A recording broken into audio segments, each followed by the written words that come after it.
Hi, it's Jan again with the third chapter of my Vipassana experiences. As I told you, I ended the Vipassana on the 12th of January. I met Brahma. He has played a big role in my life since, at least until 2013. So many other people that I've met there has played a major importance in my life. It ended up me actually saying that Bali and even the Buddhist temple was my second home, apart from my heart. So I was getting really bonded with what was going on for me there. I was getting really bonded with the whole notion about being able to be at peace, to be in silence, to not react or respond to whatever was happening outside. Of course, I didn't follow news, I didn't follow anything in this period. So what happened was actually that I stayed in the Buddhist temple, still in Dalai Lama's room, and he was not there, I have to say that. But the key to that is that I become kind of an interior in the Buddhist temple, which means that whenever tourists came in and they saw me there with my sarong on and I was meditating in the stupa and so on, they asked me, "What are you doing here?" And I said, "I am a student here, and I can teach you to meditate if you want. I can help you with any questions you have, and so on." And one episode was a little special, and that was when 40 of policemen's wives came into the stupa and suddenly wanted me to teach them about Buddhism and about meditation and so on. And that was a very special occasion, I would say half an hour to 1 hour. I started to introduce them to spirituality. As you might remember from before, I had this special occasion in 2007 with 10 days with Dana Sohar and that team of 30 people. So I kind of had some background, but of course now that I had been deeply in it in my 10 days of my own cleanup and experiences from that, I could start putting things together that I would never have been able to do before. And so of course that was kind of the next point of me being able to give some sensible explanations about what is going on in our mind, what is going on in cosmos, how do we relate to it in the physical body, and so on and so forth. So that was a very interesting episode. But apart from that, my daily was actually go up in the morning, getting the keys from the guard, and then basically sitting in the stupa on the highest level of the Buddhist temple. There was like 3 levels of temples, and basically sitting, walking. I don't even remember what I did, but I did a lot of inner work, right? So basically, I was there from 6 o'clock in the morning till 9 o'clock in the evening, only interrupted by me going and having food in the canteen. And if I needed to do something outside the temple, of course I was doing that too. I had a motorbike. I could go to the Vihara area. I could visit a couple of friends when I needed to do that. So I was not so restricted as in the first 10 days, for sure.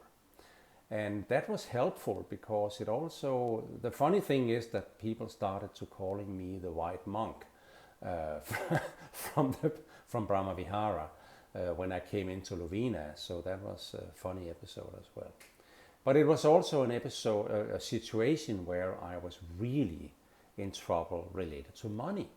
So I had to find ways to engage with people to be able to get food, at least when I went out of the Buddhist temple. And I did that, and became friends with a lot of restaurants and so on. They wanted me to stay there and eat there because then I was attracting other tourists. So that was my living for a period. which was a very funny episode. Anyway, so I did that every day. I was in the stupa every day. I was meditating. I was even sleeping there every day. And closed down. I mean, I locked the door in the evening to the stupas and the other temples at 9 o'clock when the tourism was over, and I opened up in the morning at 6 o'clock. So the guards there, they considered me as okay, he's just part of the interior, and I was that. I felt that. I felt so welcomed. I felt that everything I experienced there was just beyond imagination, and helped me to become more calm, more peaceful, and so on. And at the same time, when I was there, of course, I was dealing with a lot of the troubles that I had when it kind of came up, and I had to look at it. So I learned a process for myself on how to deal with these things and relate to it in a way that made sense for me, at least. And I didn't have any observers at the time, so you could have said that I could have gone completely mad. But I'm pretty sure that God didn't want to make that happen at the time, at least when I started trusting Him, right? So, but the temple trip, which I also had outside the temple, was initiated by an invitation to not Jakarta, Denpasar. And that was where I got my second initiation in the Uluwatu temple. And then the third was actually when I was out of the Buddhist temple. I moved from there around 1st of March. Then I moved into a small cabin near the sea and was doing my same things basically there instead. So that was in, I think, end April. I got my third initiation, and that was in the Kubu temple area, which you might remember I said it was outside the temple, but just next to the temple. So that was what I was doing. That was kind of the cleanup, the understanding of what I needed to clean up, and then starting to clean it up. And at the same time, I was living as much as I could on natural food. So small portions of rice and basically then only vegetables. And that was a continuation of what I had started before I came into the Buddhist temple also. Yes, so what I wanted to tell you now is about what then happened after summer. I had to go to Denmark in April. I had to go to Denmark in August. But in July and part of August, I actually had a strong feeling after being in my small cabin and reading a lot and studying a lot and regretting a lot. I mean, there was a lot of tears in that period for sure. And I basically then went to Ahmed for 4 days.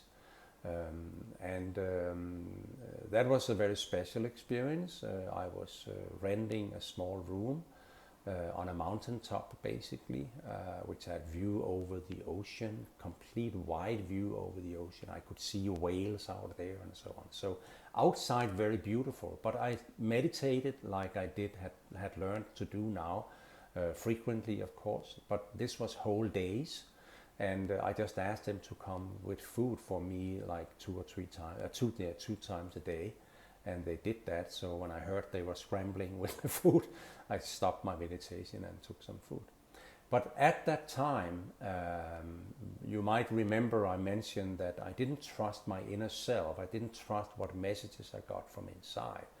But actually then it started to come from inside. The way it started for me was I started just to writing whatever came to my mind, and then suddenly messages came and told me basically what would happen the next many years.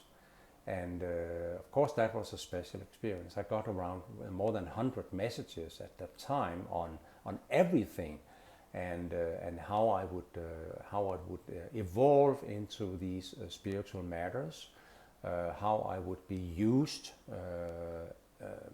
used by God or by my higher self into these spiritual matters. And basically I thought at the time, oh, so that will happen now.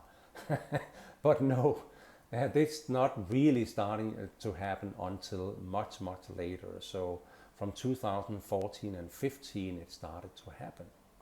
And that's what I'm living today. You could say, why am I sharing all this? Because I'm just telling my journey. I'm telling how anyone else maybe might experience their journey. We don't know that. Our journey is individual and unique, but there is the process in it where we have to go through some painful stuff. We have to clean up a lot of stuff, and we have to start experiencing ourselves in a completely new way. So that is what I wanted to share for you about Vipassana. And if any of you at a time would like to me to arrange a Vipassana in Bali, I have done that before. Small Vipassana, I would say, because I'm not sure that I would recommend everyone just to take the long Vipassana. I was under observation from highly professional people, but there is a lot in the key of silence, and that's why healing and silence and meditation over a short period of time, 4 to 6 days, is valid. Just like when you're fasting, you do that over a day or two, but don't overdo it. I mean, we as Western, if you're listening as a Western person, we're not used to all these things, so we have to take it step by step. And that's, if you want me to arrange something like that, or you come to Indonesia, please let me know, and I will help you to find the right things for you. That was for me for this time on the Vipassana. I hope you have enjoyed it. I hope it had opened up to something for you, and I hope that you will use whatever I have been able to give you on your own journey. Please remember to subscribe. Please remember to like or share and comment, and put any comment and questions you have there. If you want a session specifically on some of the issues that you are struggling with, and believe me, that's what I did. Sometimes I had friends and foes that actually could help me through some of the worst periods, and it's needed. I mean, don't try to drug it, don't try to hide it, don't try to survive it with something outside that is not healthy for you. There is a way, and we can get through it with our own means and with our own tools in our body. That's just what I wanted to share with you. I love you all.